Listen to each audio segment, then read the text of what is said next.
ngày rê đồ lâu na khắp quy gần thiên hồn chúa nên in trên là ông tô lô lấy ăn thế đông ăn ngói tô lô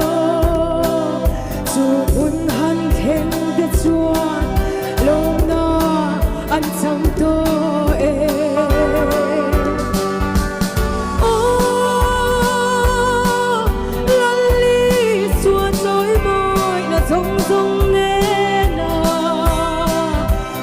dài cần rem hun chuan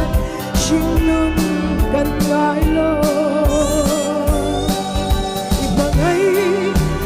quy thu ngân quay na ra alia ne lal ba cần thầm thế lo về